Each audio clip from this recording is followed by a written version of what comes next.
Turin, Italy. The year is 1898. In a darkened room, lit only by a single red lamp, a photographer named Secondo Pia lifts a fragile glass plate from a chemical bath. He is not expecting anything unusual.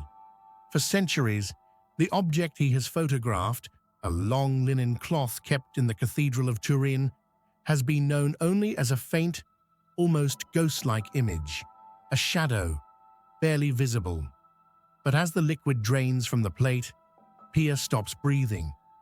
On the negative, the image does not disappear. It becomes clearer, sharper, more anatomically precise than anything the human eye has ever seen on the cloth itself. For the first time in recorded history, the Shroud of Turin is no longer merely an image. It appears to be a body. The face is proportioned. The wounds are defined. The anatomy is unmistakably human. Pia would later say that in that moment, he felt as though he was looking across time, not at art, not at symbolism, but at a real man. Tonight, we begin where Pia stood, in silence, in shadow, with a question that has waited more than a century to be answered.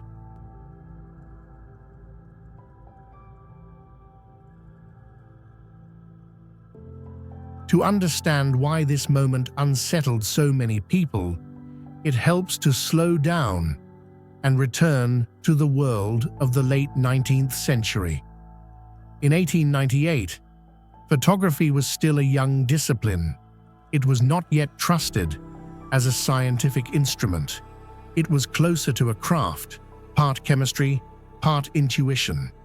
Photographers worked with heavy wooden cameras, fragile glass plates, and volatile chemicals. Each image was the result of careful preparation and considerable risk. Mistakes were common, artifacts appeared, plates cracked, light behaved unpredictably. Most people had never seen a photographic negative before. The concept itself was counterintuitive. Light areas appeared dark. Dark areas appeared light. Familiar features reversed themselves. To the untrained eye, negatives looked distorted, even unnatural. Secondo Pia was not a professional scientist. He was a lawyer by training and an amateur photographer by passion. When he was granted permission to photograph the shroud, the decision was controversial. Some clergy worried that photography might damage the relic. Others questioned whether the effort was necessary at all. The shroud had been displayed publicly many times before. Its image was faint, elusive, and difficult to interpret. Few expected anything new to emerge. When Pia presented his photographic plates, the reaction was immediate and divided. Some observers were intrigued, others were suspicious. Critics accused him of manipulation, of overexposure, of exaggeration. In an era before digital verification, trust was fragile. There was no easy way to reproduce the experiment, no instant way to confirm the results. The plates themselves became objects of debate. What mattered most was not what Pia believed he had seen, but what the image suggested. For the first time, the shroud's image appeared to behave like a photographic negative, long before photography itself existed. This placed the shroud in an uncomfortable position between eras, too detailed to be dismissed as imagination, too strange to fit comfortably into existing explanations. Newspapers across Europe reported on the discovery, some with fascination, others with caution. The church responded carefully. No official declaration was made. Silence at the time was a form of restraint. What Pia had uncovered did not resolve the shroud's mystery. It deepened it, and in doing so, it quietly shifted the question. No longer was the shroud simply an object to be viewed. It became an object to be examined, measured, tested. observed, not through the lens of devotion or dismissal, but through emerging methods of inquiry. This moment marked the beginning of a new chapter, one where the shroud would be subjected to tools its creators, whoever they were, could never have anticipated. And this was only the beginning.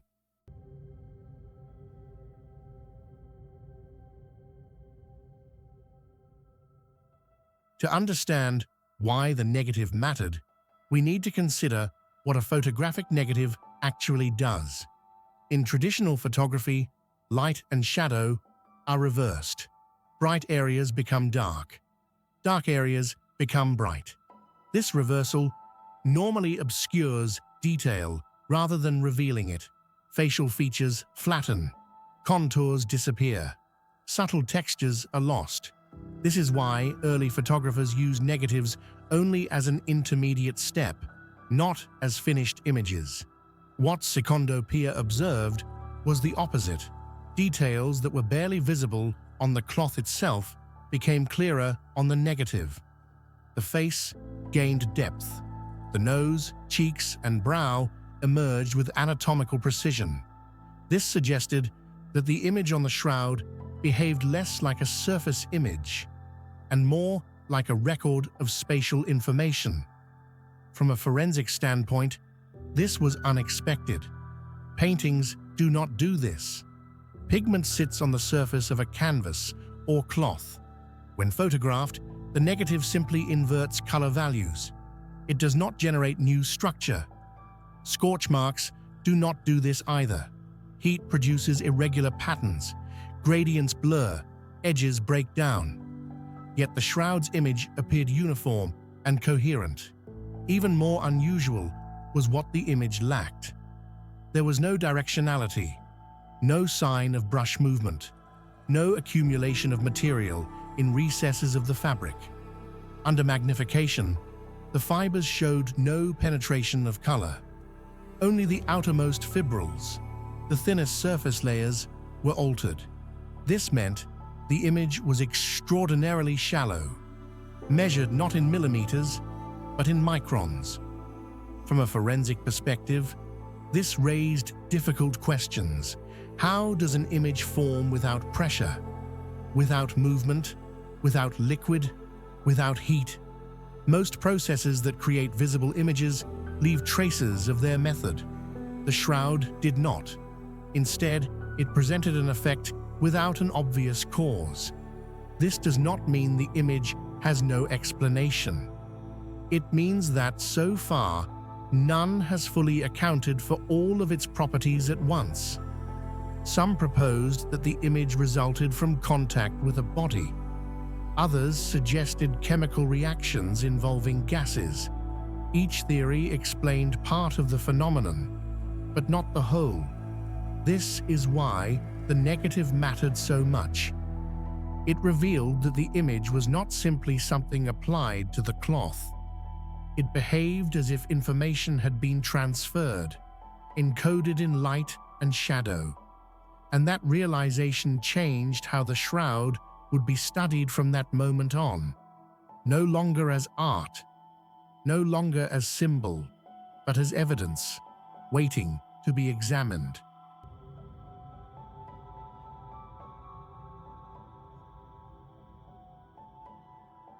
There are moments in investigations when the evidence does not speak loudly. It does not argue. It does not persuade. It simply waits.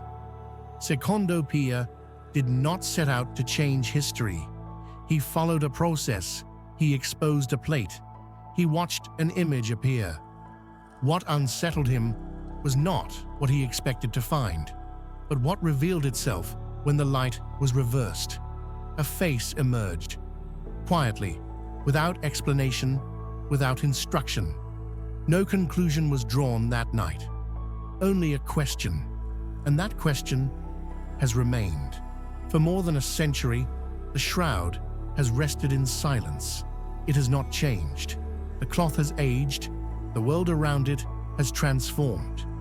New tools have emerged. New theories have risen and fallen, but the image has remained unchanged, waiting.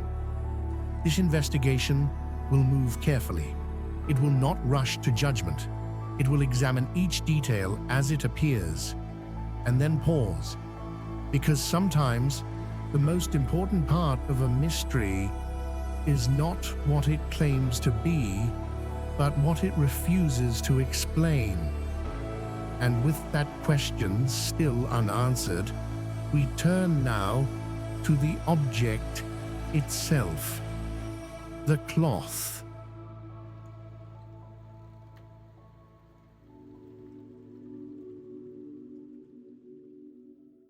The Shroud of Turin is a single piece of linen cloth, measuring approximately 4.4 meters long and 1.1 meters wide. It bears the faint front and back image of a man, as if a body once rested within it, wrapped lengthwise, the cloth folded over the head. The image is not painted. No brush strokes have ever been detected.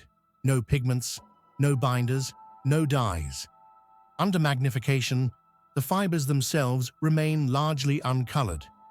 Instead, the image exists as a subtle discoloration, confined to the outermost fibrils of the linen threads. It is shallow, fragile, and unlike any known artistic technique.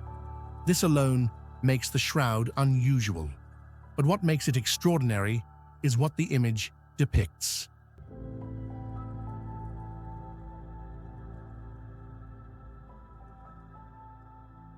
To understand the shroud, it helps to treat it not as an image, but as an object, a piece of fabric woven by human hands. Linen production in the ancient world was a slow and deliberate process. Flax plants were harvested, soaked, dried, and combed. Fibers were spun into thread. Thread was woven on looms that required skill and patience. Every step left traces.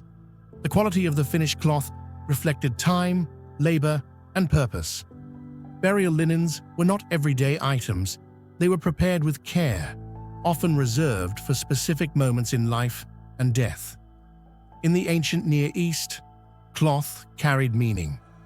Texture mattered, weave mattered, cleanliness mattered, bodies were washed. Wounds were not treated, but respected.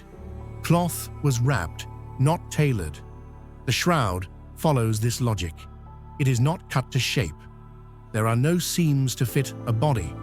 Instead, the cloth appears to have been laid beneath a body, then folded over it, front and back, head to foot.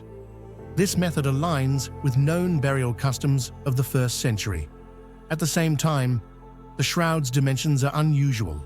It is long, wide, made from a single continuous piece of linen. This suggests intention, not improvisation. Whether ancient or medieval, such a cloth would not have been common. It would have required resources and planning. What matters here is not assigning a date, but recognizing that the shroud was not casual. It was not decorative. It was functional. A cloth meant to cover a body, and to do so with care. This perspective changes how the image is viewed. If the cloth had a purpose before the image appeared, then the image was not the reason for its creation. It was something that happened later, something that occurred to an existing object. This distinction is subtle, but important, because it shifts the investigation away from intention and toward process. Before we ask who made the image, we must first understand what the cloth was made to do, and that begins with the material itself.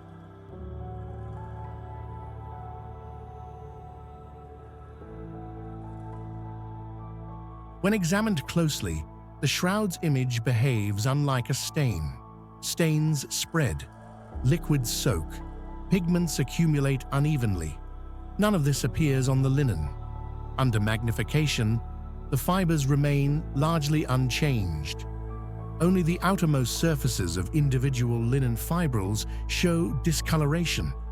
This discoloration is uniform. It does not clump. It does not seep into the threads. It rests on the surface and stops. From a forensic standpoint, this is unusual.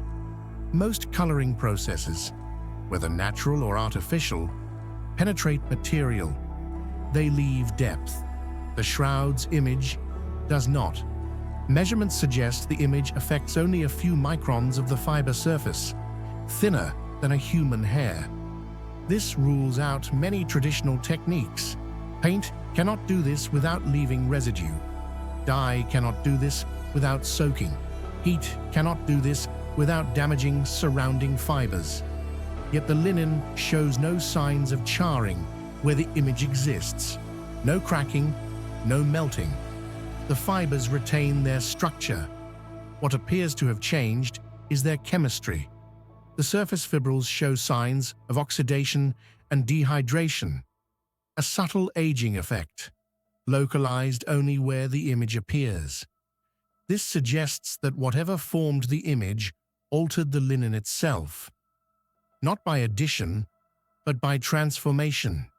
In other words, something happened to the cloth, rather than something being applied to it. This distinction matters.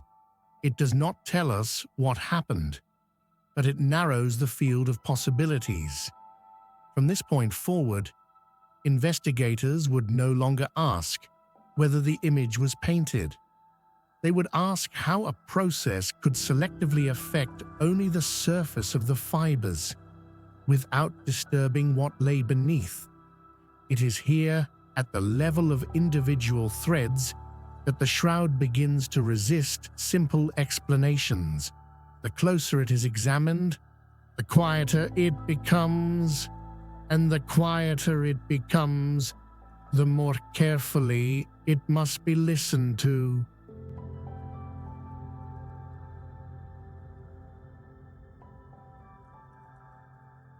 At this point in the investigation, nothing has been proven. No conclusion has been reached. Only one thing is clear. The image on the shroud does not behave the way images normally do. It is not added. It is not pressed. It is not soaked into the cloth. It appears and stops. For some, this is unsettling. For others, it is simply interesting. A puzzle, a technical anomaly waiting to be solved. The cloth makes no claim. It does not identify the man it bears. It does not speak. It does not explain itself. It only presents what remains, thread by thread, fiber by fiber. Whether one approaches it with belief, doubt, or quiet curiosity, the shroud demands the same thing: patience. It does not yield answers quickly. It invites slow examination, careful observation, and restraint.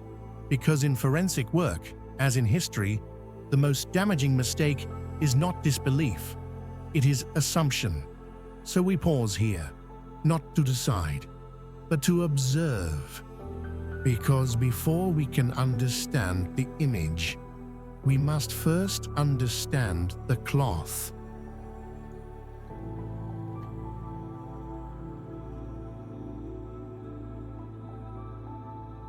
If the shroud is authentic, it would represent the earliest physical trace of a crucifixion victim ever discovered, a forensic record of trauma described in ancient texts, preserved not in ink, but in cloth. If it is not authentic, then it would be among the most sophisticated deceptions ever produced, a creation so advanced that it would predate photography, chemistry, and forensic pathology, yet appear to anticipate them all. Either conclusion carries weight. History rarely presents us with a middle ground. This is not a debate between belief and disbelief. It is a question of how, not who, and what, not why.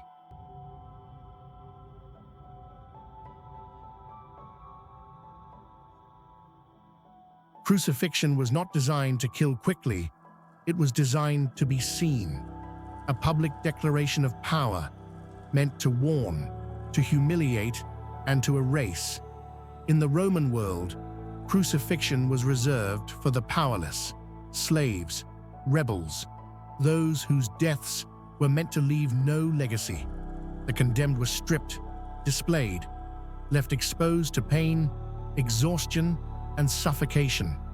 And when death finally came, it was often incomplete. Bodies were commonly left on the cross to decay, to be consumed by animals, to disappear.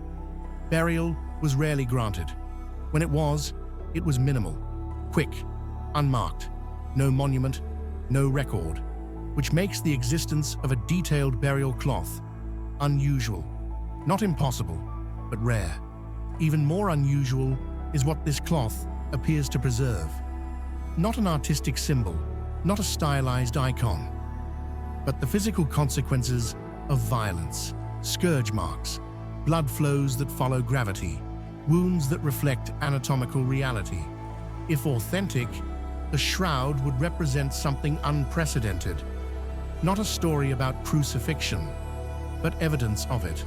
A silent forensic archive. For historians, this matters because physical evidence grounds ancient texts in material reality. For medical science, it matters because it documents trauma with precision rarely preserved from antiquity.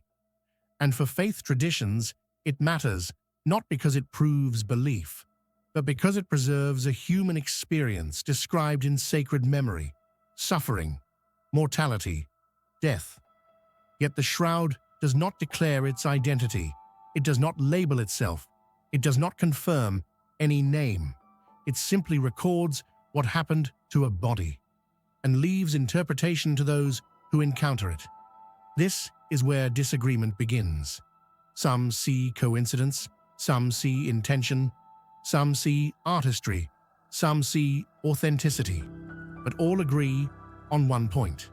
If the shroud is a fabrication, it would be among the most sophisticated works ever produced, not merely for its time, but for any time.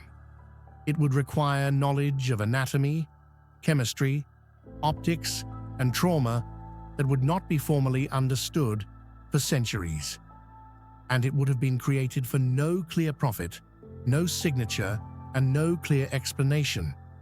Which brings us to the real stake of this investigation. Not belief versus disbelief, but possibility. What was achievable and what was not. With the tools available at the time claimed, the shroud forces a confrontation with limits. The limits of ancient technology, the limits of medieval artistry, and the limits of modern explanation. Whatever conclusion one reaches, the question itself endures. How did this image come to exist?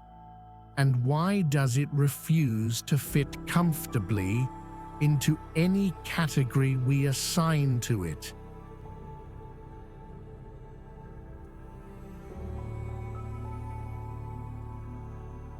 Not all questions point toward mystery. Some point toward method. For many scholars, historians, and scientists, the shroud does not represent an unsolved enigma, but a misunderstood artifact. Skeptics argue that the first appearance of the shroud in historical records occurs in the mid-14th century, in a small town in France, more than 1,300 years after the crucifixion era. This gap matters. In historical investigation, absence of documentation does not disprove authenticity, but it weakens certainty. Others point to the artistic culture of medieval Europe, an era fascinated with relics, an era in which religious objects carried spiritual, political, and economic value. Pilgrimage sites drew crowds. Crowds brought patronage. Patronage sustained institutions. In this context, skeptics argue incentive existed, not necessarily deception, but devotion expressed through artistry. Some propose that the shroud could be a form of bas-relief rubbing, a heated statue, a chemical reaction, a lost technique that no longer survives, not because it was impossible, but because it was unnecessary to preserve. From this perspective, the shroud becomes an example of human ingenuity, a product of creativity rather than miracle. Others argue that modern interpretations impose scientific expectations onto an object that was never intended to be scientific, that medieval creators were not attempting to encode forensic data, that depth, shading, and realism can emerge unintentionally through artistic processes. And then there is the question of interpretation. Human perception is not neutral. We find patterns, we impose meaning, faces in clouds, figures in stone. What one viewer sees as anatomical precision, another sees as suggestion. This does not diminish faith, but it cautions against certainty, especially when emotional significance is high. Skeptics also warn against the uniqueness argument, the claim that because something has not been reproduced, it must be extraordinary.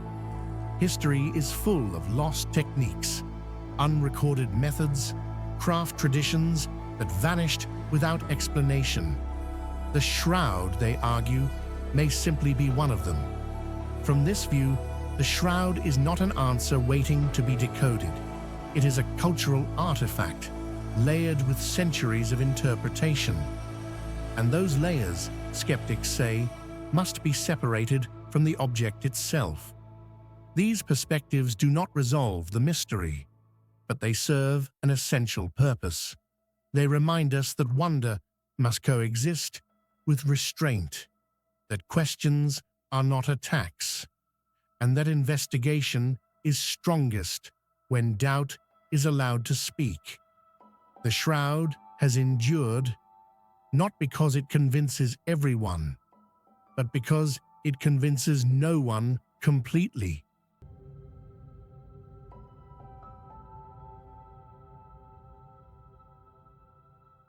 Some questions are not meant to be answered quickly.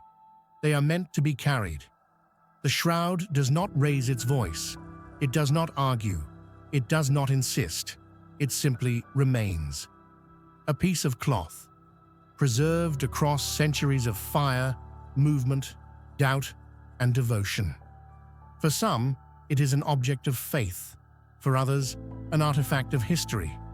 For many, it is something in between, a space where certainty feels premature, and perhaps that is its quiet power. It invites us to slow down, to resist the urge to resolve what is unresolved, to sit with evidence without forcing conclusion. The human form on the cloth does not speak. It offers no explanation, no name, no demand, only the marks of a life that endured suffering and was treated with care after death. Whether one believes this body belonged to a figure known by history or to someone long forgotten, the image confronts us with the same reality. That pain is universal, that death is intimate, and that remembrance is an act of humanity.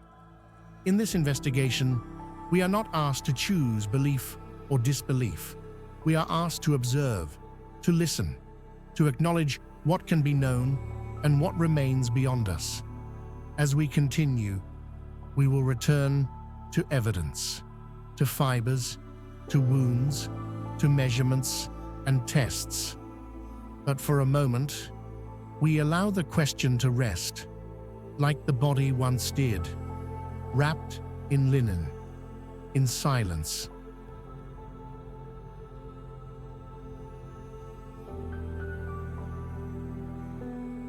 The investigation before us is simple to ask and difficult to answer. Was this cloth wrapped around a real human body, bearing the marks of violent death? Or was it deliberately engineered, a product of human ingenuity, skill, and intention? To answer that, we will examine the evidence the way a cold case demands, methodically, patiently, without assumption. We will begin with the cloth itself.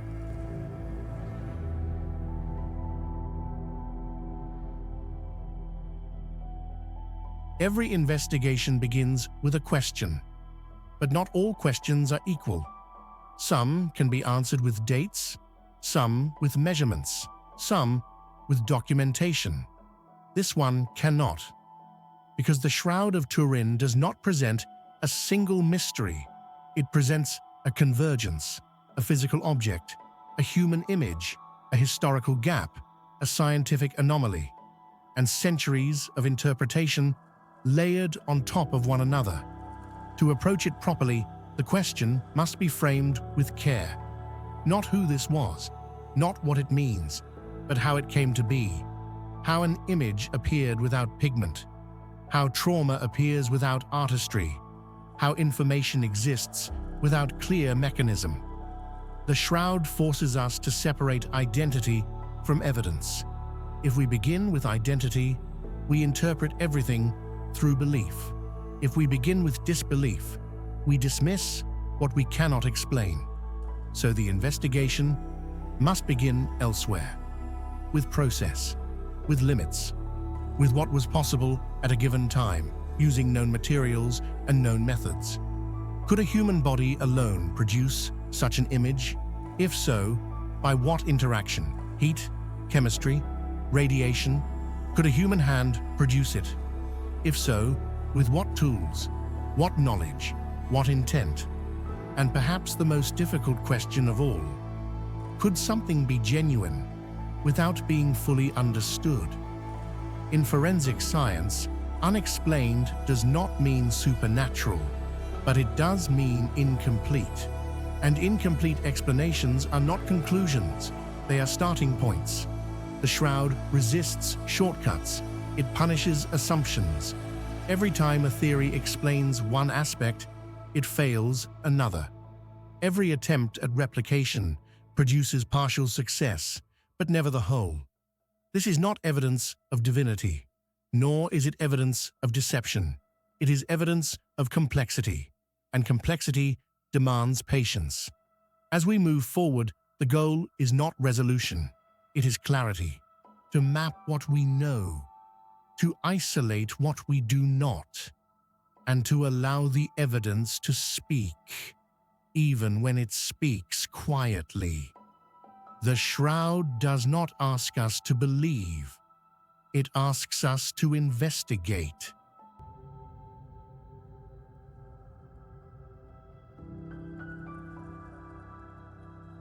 Before examining a single fiber, stain, or historical record, we must establish how this investigation will be conducted, because evidence does not exist in a vacuum.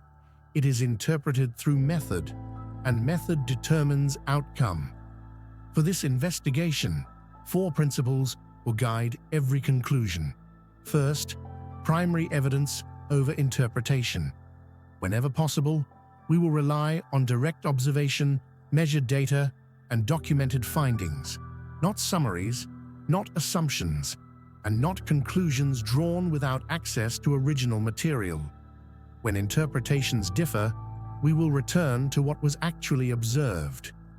Second, constraints of time and technology. Every claim must be evaluated within the limits of what was possible in the period being examined. Not what we know today, but what was available then.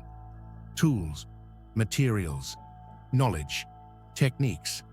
If a process requires technology that did not exist, it must be explained how that process could still occur, or be set aside.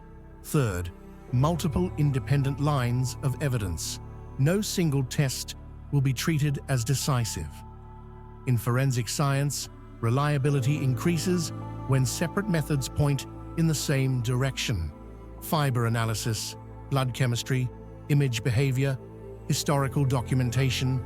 If these elements converge, confidence increases. If they diverge, uncertainty remains, and uncertainty will be acknowledged. Fourth, equal treatment of competing explanations. Believer and skeptic claims will be evaluated using the same standards. No theory will be dismissed because of what it implies, and no theory will be accepted because of what it affirms. Each must account for the same facts. Each must withstand the same scrutiny. There will be no appeal to authority alone. Credentials matter, but data matters more. There will be no appeal to mystery as an answer. Unexplained is not a conclusion. It is a category. And finally, humility of conclusion. Some questions may remain open, some explanations may remain partial, and some answers may not arrive at all. This investigation will not manufacture certainty where none exists, because in both science and faith, integrity begins with restraint. What we can say with confidence will be stated clearly. What we cannot will be named as such, and where the evidence ends, speculation will not pretend to continue. With these rules in place, we can proceed, not toward belief, not toward disbelief, but toward understanding.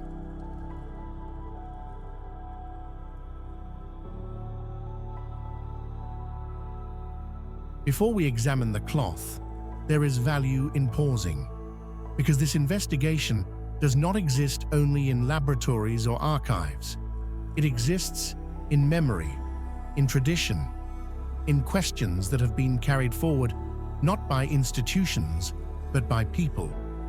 For some, this cloth represents a moment of hope. For others, a historical puzzle. For many, it rests somewhere in between, neither proof nor illusion, but an unresolved presence. And perhaps that is why it has endured.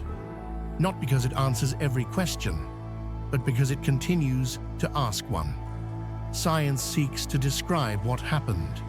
History seeks to understand how it was remembered. And faith, for those who hold it, seeks meaning beyond mechanism. These paths often intersect. Sometimes they diverge, but they do not have to compete. They can exist alongside one another, each speaking in its own language. As we move forward, we will encounter findings that are uncomfortable for believers, for skeptics, and for those who stand quietly between. That discomfort is not a failure of the investigation. It is a sign that the questions are real and that the answers matter. So we proceed slowly, carefully, with attention. The evidence will speak in its own time. And when it does, we will listen, without rushing to decide what it must mean. Pause. We begin now with the cloth itself.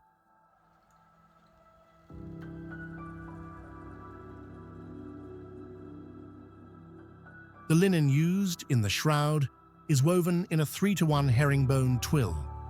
This type of weave is labor-intensive, uncommon, and historically debated. Some scholars argue it aligns with high-status burial cloths of the ancient Near East.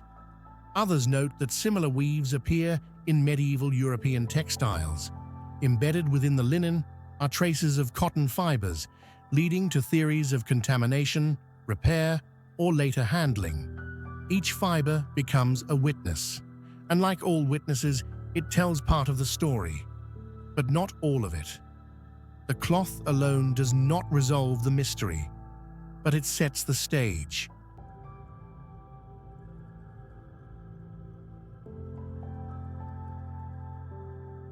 When investigators examine an object like the shroud, they begin with the simplest question: what is it made of?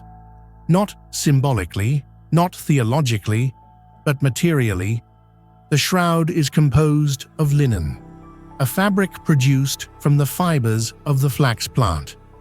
Under magnification, linen reveals a distinctive structure: long, smooth fibers with nodes or joints that appear at irregular intervals. These characteristics allow forensic analysts to distinguish linen from cotton, wool, or silk with high confidence. The fibers of the shroud conform to this structure. They are flax, but the way those fibers are woven introduces the first layer of complexity. The shroud is woven in a 3-to-1 herringbone twill.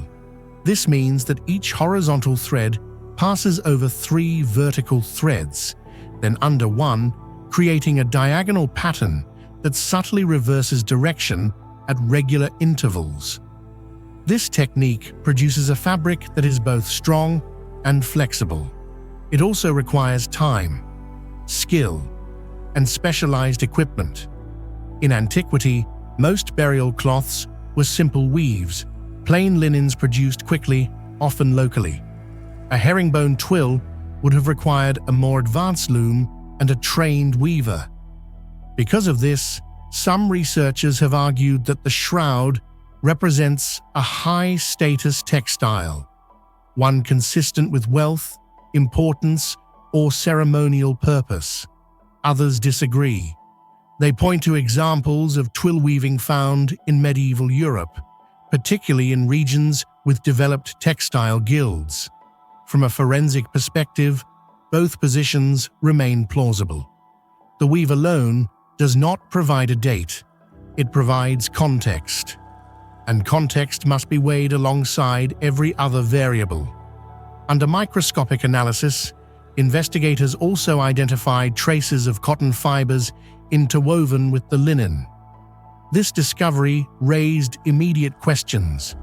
Cotton was known in antiquity, but its presence in European textiles increased significantly during the medieval period. Skeptics argue that this cotton indicates a later origin. Supporters counter that the cotton fibers appear primarily along one edge of the cloth, suggesting contamination from handling, storage, or repair. There is also evidence that medieval restorations may have introduced foreign fibers during reinforcement and patching. In forensic terms, this matters deeply because contamination does not invalidate an object, but it does complicate interpretation. Every fiber must be evaluated not only for what it is, but for when and how it arrived. Investigators must ask, is this fiber original, or is it a witness added centuries later? Thread twist direction provides another clue. Linen threads can be spun clockwise or counterclockwise, depending on regional tradition. The shroud's threads exhibit a twist pattern consistent with ancient textile practices found in the Eastern Mediterranean. This observation has been cited by some as supporting an early origin. Others note that such techniques persisted in certain European workshops. Again, the evidence resists certainty. What becomes clear, however, is this: the linen of the shroud is not crude, it is not accidental, and it is not easily dismissed. Every strand tells a story, but none tells the whole story alone. Pause. The cloth gives us boundaries, parameters. It narrows the field of possibilities, but it does not close the case. To move closer to an answer, investigators must examine not only the fabric, but what rests upon it, the image itself.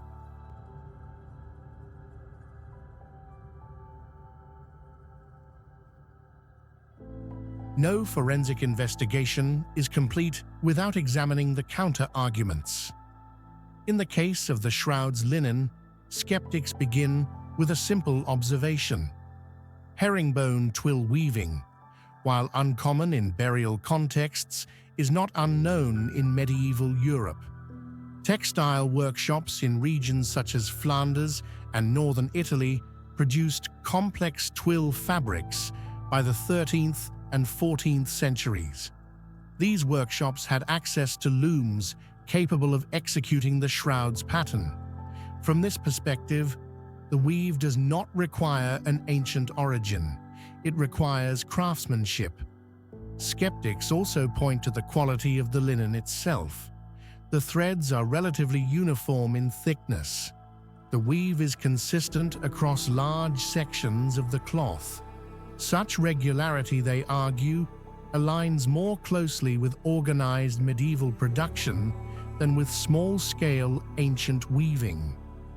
Another line of skepticism focuses on the cotton fibers. While proponents suggest contamination, critics argue that their presence may indicate a blended textile, one produced in a later period when cotton and linen were sometimes combined. They note that even small amounts of foreign fiber can affect dating, interpretation, and assumptions of origin. From a forensic standpoint, this argument cannot be dismissed.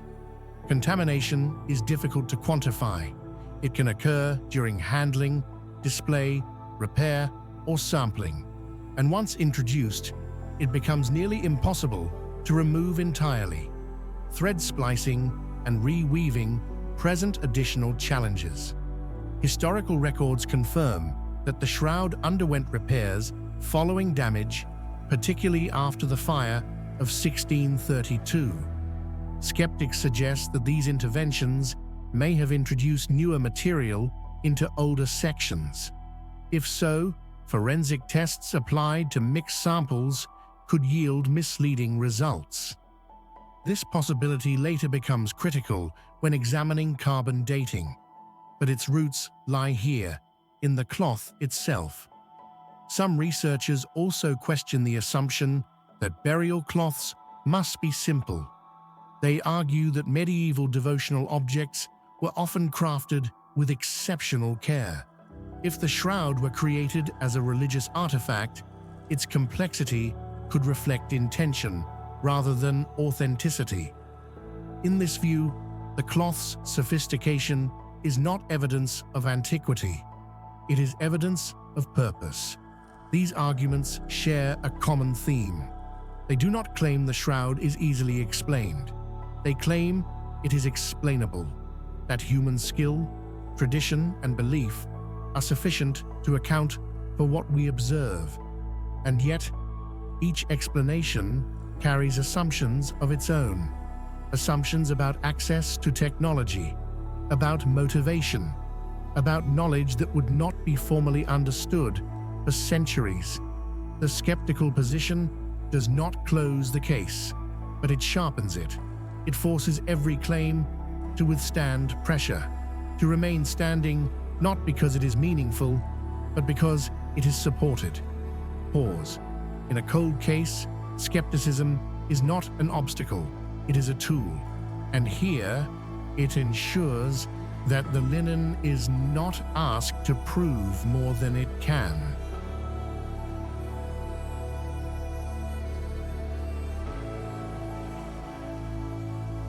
After hours of analysis, the linen offers us something rare: restraint. It does not insist on an answer. It sets limits. The weave tells us that skill was involved. The fibers tell us that time has passed. The presence of cotton reminds us that objects survive history imperfectly. And the repairs remind us that preservation is an act repeated across generations. The cloth is neither crude nor conclusive. It does not belong entirely to antiquity, nor entirely to the Middle Ages. It exists in between, and that space matters, because in forensic work, certainty is earned not by what we want an object to be, but by what it allows us to say and what it refuses to say. The linen allows us to rule some things out. It rules out haste. It rules out simplicity. It rules out accidental creation. But it does not tell us who wove it, or when, or why. That silence is not a weakness. It is a boundary, and boundaries protect the integrity of an investigation. As we move forward, we carry those boundaries with us. We do not ask the cloth to speak beyond its expertise. We listen, we note, and we wait, because the next evidence does not come from the fibers, but from what rests upon them. the image.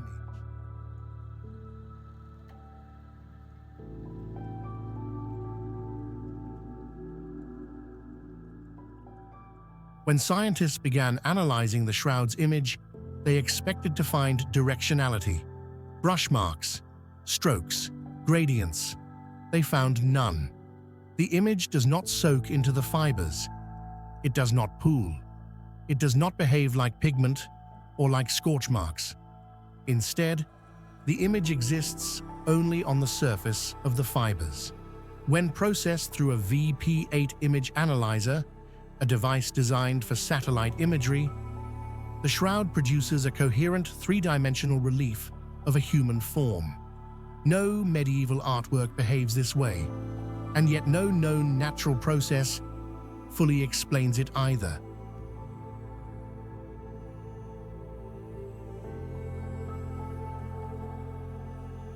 When investigators turn from the cloth to the image itself, the questions change.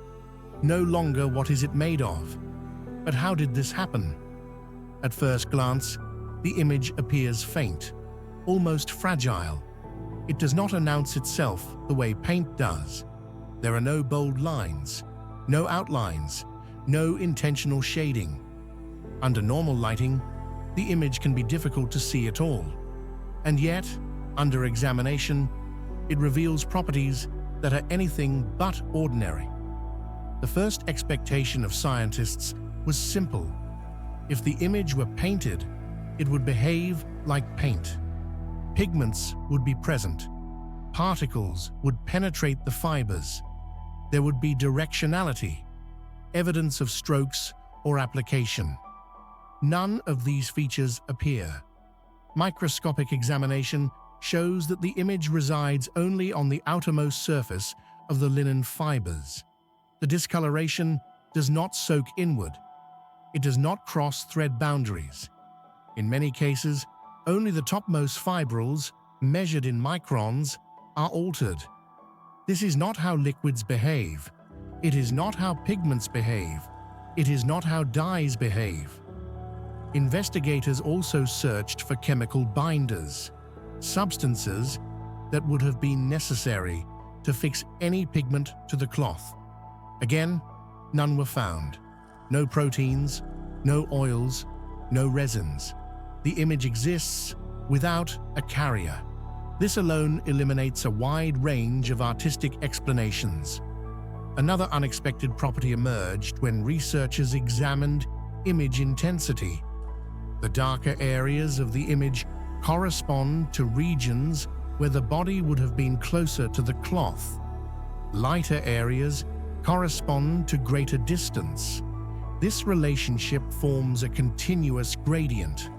When this data is processed through a VP8 image analyzer, a device originally developed for interpreting satellite imagery, the result is a coherent three-dimensional relief, a face, a torso, contours that correspond to a real human form. Paintings do not behave this way. Photographs do. But photography, as a chemical process, did not exist at the time the shroud first appeared in historical records. Equally puzzling is what the image does not show. There is no evidence of lateral distortion. If a cloth were draped over a body and painted, areas such as the sides of the face would smear. They do not. The image maintains proportional integrity. It behaves as though it formed without physical pressure, without contact, or at least without lateral movement. Some researchers have proposed thermal explanations, scorching, but scorched linen fluoresces under ultraviolet light. The image does not. Others have proposed chemical reactions involving gases released by a decomposing body. Yet such processes fail to account for the image's superficiality, resolution, and three-dimensional encoding. Each proposed mechanism explains part of the image. None explain all of it. From a chemical standpoint, the discoloration appears to result from oxidation and dehydration of the cellulose in the linen fibers. This suggests a form of aging, but one that occurred rapidly and selectively. How such a process could be confined to the surface without penetrating deeper remains unknown. Importantly, the image is also remarkably stable. It has survived fire, water, handling, centuries of exposure, yet it has not flaked. It has not faded in the way pigments do. Its resilience contradicts its delicacy. This paradox lies at the heart of the mystery. The image behaves like an effect without a known cause, not because causes have not been proposed, but because none fully satisfy the evidence. Pause. In forensic science, this is an uncomfortable position. To describe something accurately and still not understand how it came to be. But description comes first. Explanation comes later. And sometimes later has not yet arrived.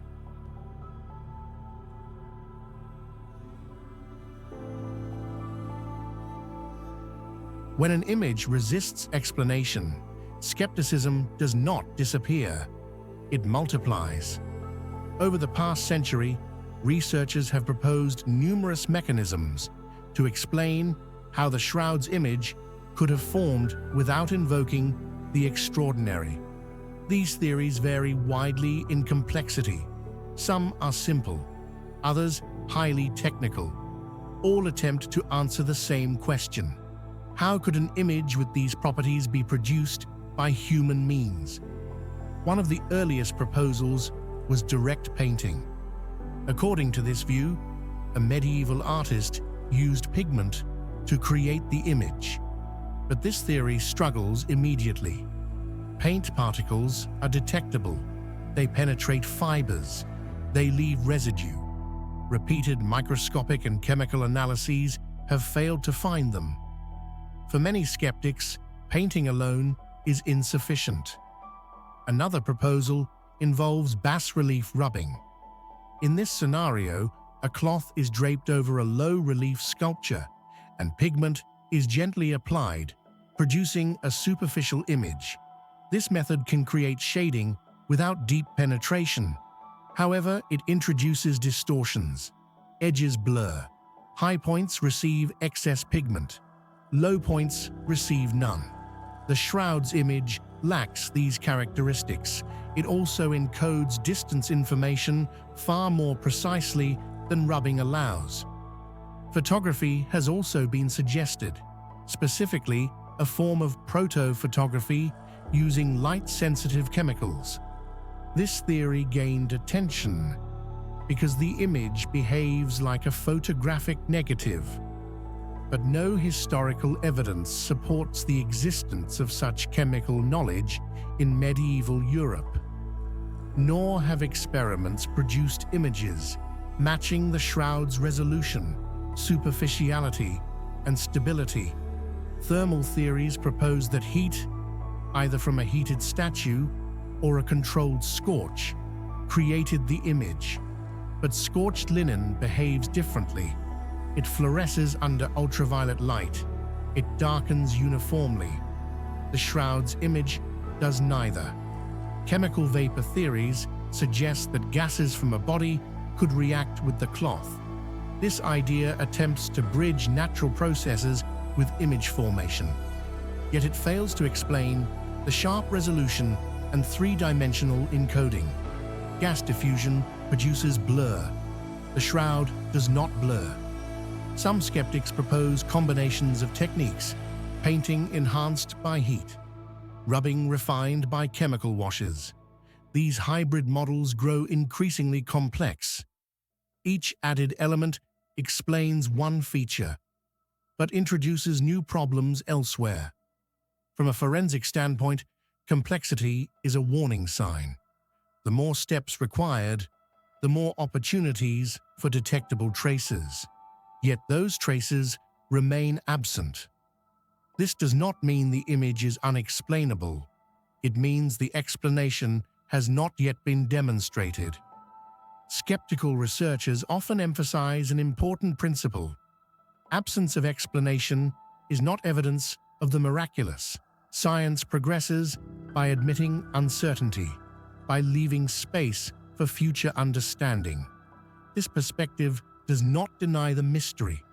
It reframes it. The shroud's image may reflect a process we do not yet recognize, a chemical interaction not fully understood, a physical phenomenon not yet replicated. Skepticism, in this sense, does not close the door. It keeps it open. Pause. What remains consistent across all serious analysis is this: no proposed mechanism, natural or artificial, has yet reproduced all observable properties of the image simultaneously. That fact does not assign meaning, but it establishes boundaries, and boundaries matter.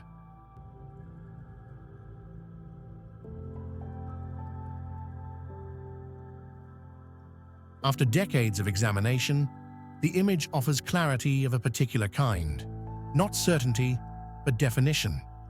It tells us what it is not. It is not paint, not dye, not scorch, not a simple impression. It does not behave like artwork, and it does not behave like accident. The image exists on the surface of the cloth, measured in microns. It preserves distance. It respects anatomy. It survives heat, water, and time. Yet it remains fragile. This combination is rare, and it matters, because in forensic work, rarity does not imply meaning. It implies caution. The image resists simple explanation, but resistance is not evidence. It is a boundary, a line beyond which interpretation must slow. Both belief and skepticism encounter that line here. Belief is reminded not to rush past uncertainty. Skepticism is reminded not to dismiss what remains unexplained. The image asks both to wait, to observe, to acknowledge what can be said without forcing what cannot. Science does not demand answers. It demands accuracy, and accuracy in this case leads us to a place of restraint. We can say the image was not applied. We can say it was not pressed. We can say it was not painted. We cannot yet say how it formed. That gap is not an invitation to fill with assumption. It is a space to hold open. And perhaps that is why this image has endured. Not because it declares, but because it remains. Pause. We now turn to what the image reveals about the body itself. Not interpretation, but injury.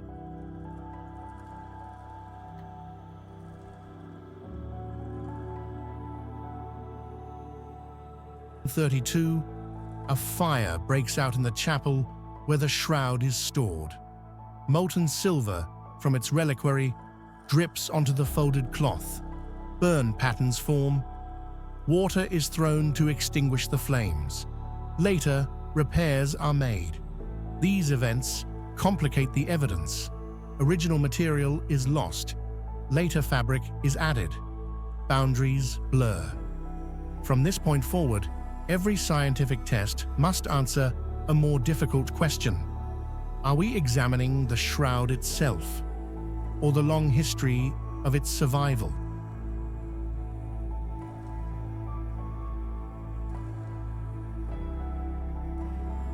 When investigators turn their attention from the image to the stains that appear upon it, the nature of the inquiry changes, because blood behaves differently than image.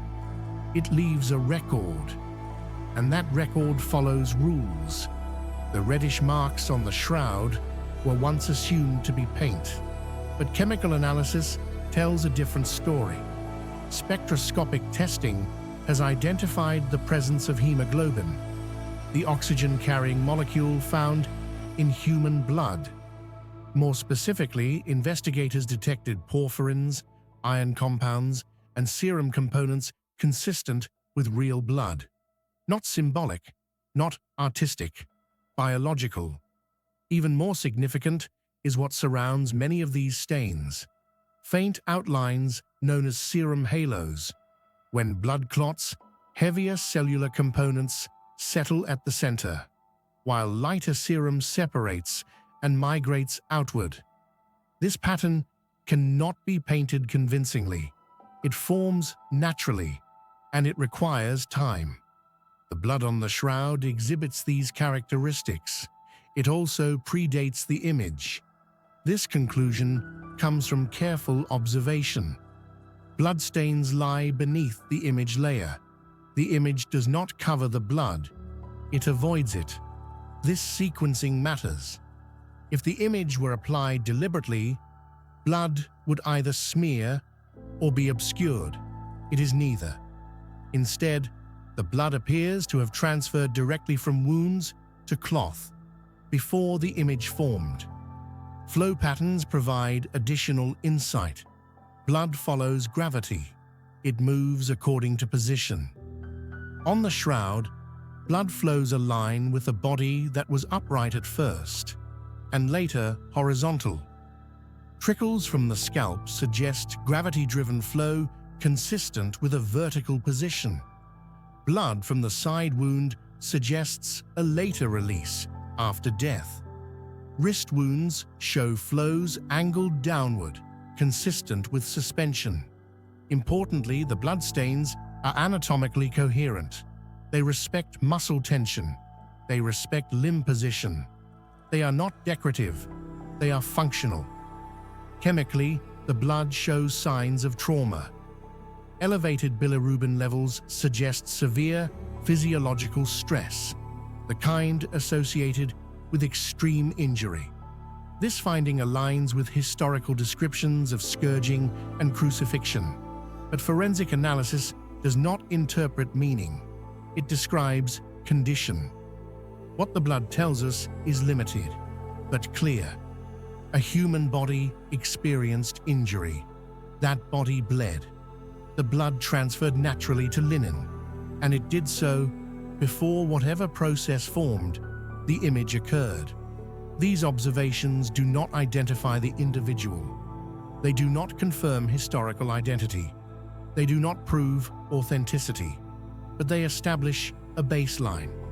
This was not simulated blood. It was not applied for effect. It followed the rules of human physiology. Pause. In forensic science, blood is among the most reliable witnesses. It cannot speak, but it does not forget.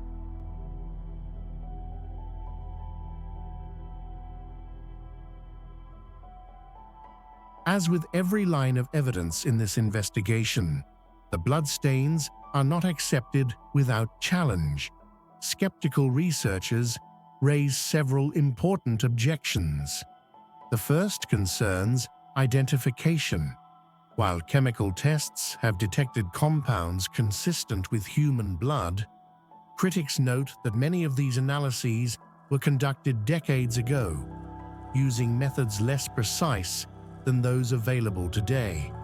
They argue that environmental exposure, aging, and contamination could alter chemical signatures over time.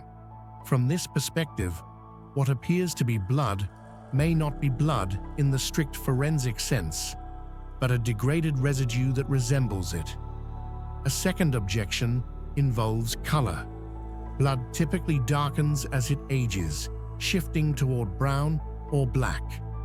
The stains on the shroud retain a reddish hue. Skeptics suggest this could indicate pigment, dye, or artistic enhancement rather than true blood. Supporters counter with explanations involving bilirubin and trauma-induced chemistry, but skeptics remain cautious. Color alone, they argue, cannot be decisive. Flow patterns also come under scrutiny. While many analysts interpret the blood flows as anatomically consistent, critics note that human interpretation can be influenced by expectation. When viewers are told what they are seeing, they may unconsciously align observations with known crucifixion narratives. Skeptical anatomists ask whether alternative body positions could produce similar patterns. They also question whether some flows could have been adjusted or reinforced after initial formation. Another concern involves testing limitations. Because the shroud is a protected relic, invasive testing is restricted. Only small samples have ever been examined.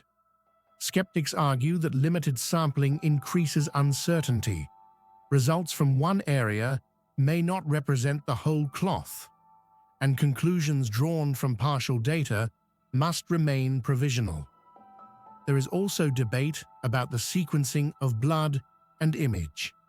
While many researchers conclude that bloodstains predate the image, skeptics note that microscopic layering is difficult to interpret conclusively. They argue that interactions between fluids, fibers, and image formation processes may not be fully understood. What appears to be sequencing could, in theory, be coincidental. Finally, skeptics caution against narrative alignment. The wounds on the shroud closely resemble descriptions found in the Gospel accounts. For believers, this is significant. For skeptics, it raises a question. Could an artist familiar with these texts have intentionally created wounds that match expectation? This objection does not deny realism. It questions intention. From a forensic standpoint, these objections serve a purpose. They slow interpretation. They prevent conclusions from advancing faster than evidence allows. They remind investigators that resemblance is not identity, and that chemistry alone does not assign meaning. Pause. Skepticism here does not claim the blood is false. It claims that certainty remains incomplete. And in science, incomplete certainty is not failure. It is honesty.